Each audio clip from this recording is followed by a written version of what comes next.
जय श्री खाटू श्याम बाबा की श्री स्वामी लीला चैनल में आप सभी भक्तों का हार्दिक स्वागत एवं अभिनंदन है। खाटू श्याम बाबा से संवाद कैसे करें, ये आपके जीवन का एक बहुत बड़ा आध्यात्मिक मार्गदर्शन है। खाटू श्याम बाबा एक नाम नहीं, एक अनुभव है। एक ऐसी अनुभूति है जो हर उस दिल में घर कर जाती है जहाँ दर्द, प्रेम और आस्था का संगम होता है। जिन्हें संसार हारे का सहारा कहता है, उनके सामने जब कोई दिल अपने टूटे सपनों के साथ बैठता है तो वह कभी भी खाली हाथ नहीं लौटता है। पर एक प्रश्न है जो हर भक्त के मन में आता है, क्या हम सच में बाबा से बात कर सकते हैं? क्या वो हमारी सुनते हैं? क्या वो हमें जवाब भी देते हैं? ये प्रश्न अगर आपके मन में भी है तो इस वीडियो को आप पूरा देखिए, लाइक, शेयर और सब्सक्राइब कीजिए, जिससे कि आप मेरा नेक्स्ट वीडियो भी देख सकते हैं। हाँ, श्याम बाबा बिल्कुल देते हैं, पर ये संवाद एक दूसरे से जैसे हम बात करते ऐसे नहीं होते हैं। ना किताबों की भाषा में होते हैं, ना मन की भाषाओं में होते हैं। ये शब्दों से ज़्यादा भावनाओं में बहते हैं। यह वही संवाद है जो एक बच्चे की पुकार उसकी माँ तक पहुँचा देता है, बिना शब्दों के और बस एक एहसास से। हम बाबा से संवाद कैसे कर सकते हैं? तो हम बाबा से प्रार्थना के माध्यम से संवाद कर सकते हैं। बाबा के सामने हमें बैठना है, अपनी आंखों को बंद करना है, बाबा की सुंदर छवि को अपने मन में उतारना है, और जो मन में है ना, वो बिना रोक टोक के, बिना सोच विचार के, जो भी आपके मन में आया वो बाबा से कह डालिए। ये विचार मत कीजिए कि मैं कैसे कहूँ, क्या कहूँ, कोई सुनेगा तो नहीं, सिर्फ बाबा और आप अपने सारे मन की बातें उससे कह दीजिए, जो भी आपके मन में है। बाबा, आज मैं बहुत थक गया हूँ, रास्ते नहीं सूझते हैं, आप ही कुछ कीजिए। अगर ऐसा भी कुछ कहना है तो कह दीजिए और चुप हो जाइए। यही संवाद है। जब आप मौन हो जाते हो ना, तो बाबा बोलते हैं।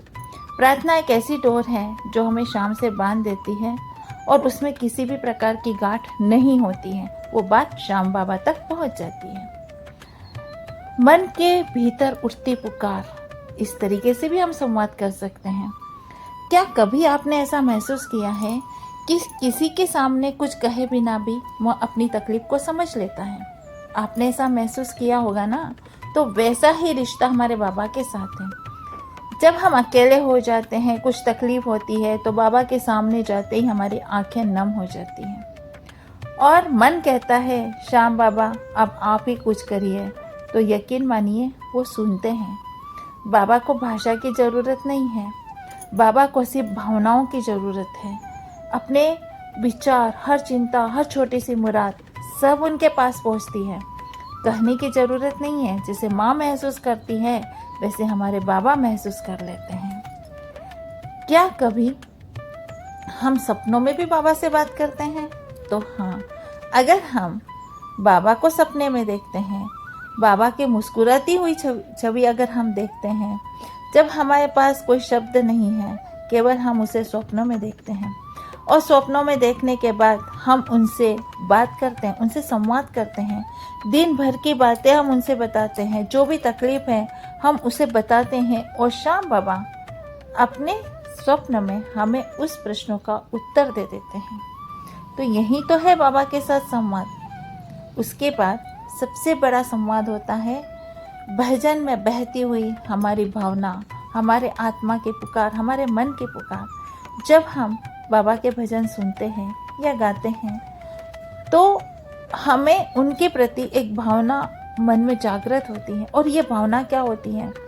जब हम दिल से किसी भजन को गाते हैं ना, तो मन के अंदर, दिल के अंदर, इस संसार के अंदर, इस जीवन के अंदर अगर हमें कोई तकलीफ है ना, तो भजन गाते गाते हमारी आंखों से अश्रुधारा बह जाती है। कभी कभी तो हमारी रूह तक कांप जाती है। वो क्या है? वो बाबा का उत्तर है। वो भजन एक पुल है। बाबा उस पार खड़े हैं, हम इस पार खड़े हैं, और हम धीरे धीरे बाबा तक पहुंच जाते हैं। जब हम ये भजन के तहत अपनी बातें बाबा से कर देते हैं ना, तो बाबा निश्चित रूप तक अपनी बातें बाबा तक पहुंच जाती है। इसलिए हर बात हमारे बाबा तक किसी न किसी माध्यम से पहुंच रही है। अब हम लिखते हैं बाबा को चिट्ठी। कभी कभी मन इतना भारी हो जाता है ना कि हम किसी से कुछ बोल नहीं पाते, कुछ कह नहीं पाते। तो ऐसी परिस्थिति हम क्या करते हैं, एक कोरा कागज लेते हैं। उस कोरे कागज पर अपनी जो बेचैनी है, जो मन में है, वो सब कुछ लिखते चले जाते हैं। कैसे लिखते हैं, मान लो किसी अपने को लिख रहे हैं, तो अपना सबसे प्यारा दोस्त, सबसे निराला दोस्त, सबसे प्यारा अपना कौन है, श्याम बाबा। तो हम उस पत्र के माध्यम से सारी बातें लिखकर बाबा श्याम के चरणों में रख देते हैं। वो चुपचाप सब पढ़ते हैं, देखते हैं और धीरे धीरे परिस्थितियां बदलने लग जाती हैं। ध्यान और मौन साधना। मौन वह द्वार है जहाँ से हम बाबा में प्रवेश करते हैं। 5 से 10 मिनट रोज खुद को बाबा की उपस्थिति में रखिए। धीरे धीरे शाम शाम का जप करिए। मन शांत होगा, फिर भीतर से एक आवाज़ सुनाई देगी। वो आवाज़ और किसी की नहीं, हमारे प्यारे श्याम बाबा की है। जीवन के कुछ संकेत हमें मिलते हैं जब बाबा चुपचाप बात हमसे करते हैं। कभी कभी बाबा सीधे उत्तर नहीं देते, लेकिन जीवन में कुछ घटनाएं, कुछ मोड़ ऐसे आती हैं कि ऐसा लगता है, अरे यही तो मैं बाबा से पूछ रहा था। आपका खोया हुआ आत्मविश्वास किसी दोस्तों के शब्दों में लौट आता है। कोई मुश्किल बिना प्रयास हल हो जाती, या किसी किताब में एक वाक्य में वो जवाब मिल जाता है जो आप ढूंढ रहे हो। यही तो श्याम बाबा का जवाब है। बिना कुछ कहे श्याम बाबा हमें जवाब दे देते हैं। कभी कभी हम दूसरों के अनुभव में अपना उत्तर ढूंढना शुरू कर देते हैं। कभी किसी श्याम भक्त की कहानी, किसी श्याम भक्त का अनुभव सुनते सुनते ऐसा लगता है जैसे ये सब तो मेरी ही बात है। वहीं से शुरू होता है संवाद। बाबा कभी किसी और की जुबानी आपको आपकी बात कह जाते हैं। बस सुनने वाला मन होना चाहिए, समझने वाला होना चाहिए और मन की भावनाएं बहुत ज़्यादा पवित्र होनी चाहिए। खाटू धाम सब जाते हैं जहाँ मौन भी बोलता है।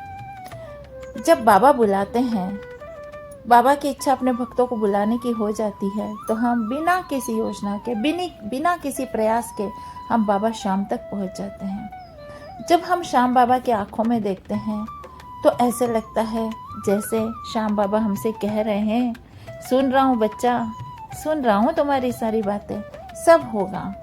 मंदिर की घंटियों की गूंज, भजन की लहरें और उस पवित्र भूमि की हवा में सब कुछ संवाद ही तो है जो हम श्याम बाबा के साथ करते हैं। अंत में एक बात मैं कहना चाहूँगी, बाबा शब्दों के नहीं, भावनाओं के देवता है। आपका हर विचार, हर हंसू, हर मुस्कान सब वह जानते हैं। उनसे बात करिए जैसे अपने सबसे प्यारे, सबसे भरोसेमंद, सबसे अच्छे मित्र से करते हैं, दोस्त से करते हैं, सब मन की बातें कह जाते हैं। ऐसे ही श्याम बाबा के साथ संवाद करना सीखिए। कह दीजिए, बाबा अब तो हमें संभालो, और फिर देखिए जवाब कैसे आता है। कभी आपके मन की शांति में, कभी जीवन की हलचल में, कभी किसी अप्रत्याशित चमत्कार में। श्याम बाबा से बात करो जैसे बच्चे अपनी माँ से करते हैं, जैसे हम अपने दोस्त से करते हैं। ना रीति ना नीति, बस भाव और बस प्रेम। बाबा वही जवाब देंगे आपको एक अनोखे अंदाज में। तो श्याम बाबा से बात करना कितना आसान है, कितना सरल है, कितना अच्छा है संवाद करना। अगर आपके मन में भी कोई भावना है तो बहुत ही अच्छे तरीके से अपनी माँ समझकर, अपना दोस्त समझकर मन की सारी बातें अपने श्याम बाबा के चरणों में समर्पित कीजिए, उनसे बात कीजिए। तो निश्चित रूप से आपको अपने प्रश्न के उत्तर आपको मिल जाएंगे। अगर आपको वीडियो पसंद आया तो निश्चित रूप से लाइक, शेयर और सब्सक्राइब कीजिए। संवाद करके अपने मन का बोझ हल्का कीजिए और निश्चित रूप से कमेंट में लिखिए, जय श्री श्याम बाबा, हारे का सहारा, बाबा श्याम हमारा। जय श्री स्वामी समर्थ। मिलते हैं अपने नेक्स्ट वीडियो में। जय श्री श्याम बाबा।